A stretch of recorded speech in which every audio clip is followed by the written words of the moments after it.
Alright, so now I'm going to be balancing a more complex chemical equation.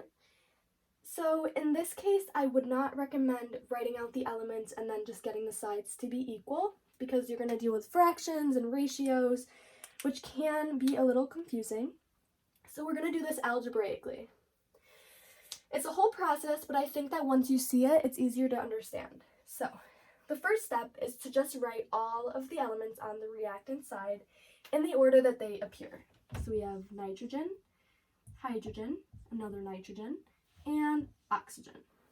Okay, now we're going to label each of the molecules with a variable, a letter, and the reaction arrow with an equal sign. So we have A equals B, C, D.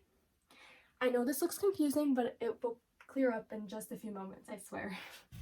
So now over here on the right, we're going to say A equals, B equals, C equals, D equals. Okay, so now what we're going to do is we're going to write the number of each element that we have in terms of A, B, C, and D. So, starting with nitrogen. First of all, we see that we have nitrogen in this molecule, which is A. So, we count how many there are, 1, 2, and we say that we have 2A nitrogen, because there are 2 nitrogens and we designated this molecule as A. So now we have to go over here to the product side to see what this equals. So we have equals. And now we find the nitrogen over here, and we see that we have 2 nitrogens in the B molecule. Oops. So that's going to be equal to 2B. All right, moving on to hydrogen. Over here, we have 4 hydrogens, and it's in the A molecule. So that means we have 4A equals, because we're crossing the arrow, we have to find hydrogen over here, and we have 2, so 2D. Now moving on to oxygen. We have 3 oxygens, and it's in the A molecule, so that's 3A equals, find oxygen over here, we have 2 in the C molecule, but we can't forget that we have 1 over here, and that is D. We have 1 oxygen, and it's in the D molecule, so it's just going to be 1D. Okay, now, what we have to do now is solve for each variable, and what you want to do is plug in 1 for one of the letters.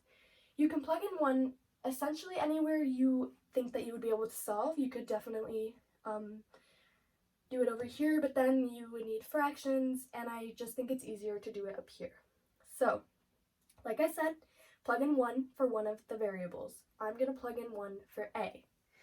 So, if A equals 1, we have 2 times A equals 2B. Okay, so A equals 1, so 2 times 1 equals 2B. 2 equals 2B, and then we get 1 equals B. And you probably could have seen that if 2 times 1 equals 2 times blank, of course it would be 1. Okay, so now we have A and we have B. So we can use what we got for A and B to solve for C and D. Since we have A, we can plug in 1 for A equals 2D. So then we get 4 equals 2D. Divide by 2, we get 2 equals D.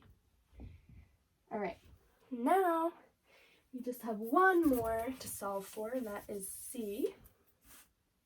Okay, so we have 3A equals 2C plus D. Well, we know that 3A is going to be 3 times 1 equals 2C, which is what we're trying to solve for, plus 2. Because we just determined that D equals 2. So now we're going to get 3 equals 2C plus 2. Subtract 2 from each side, and we get 1 equals 2C. Divide by 2, we get 1/2 equals C. So we are almost finished, but You never want to have a fraction as a coefficient in a chemical equation. So, how do we get rid of this 2 in the denominator? All you have to do is multiply by 2. So we're going to multiply everything here by 2. I can't make that fancy bracket. And then we're going to get A equals 2, B equals 2, C equals 2 divided by 2 is 1, and D equals 4. Okay, so now we just plug in our solved variables. C equals 1, we're not going to put that, and D equals 4. And there you go.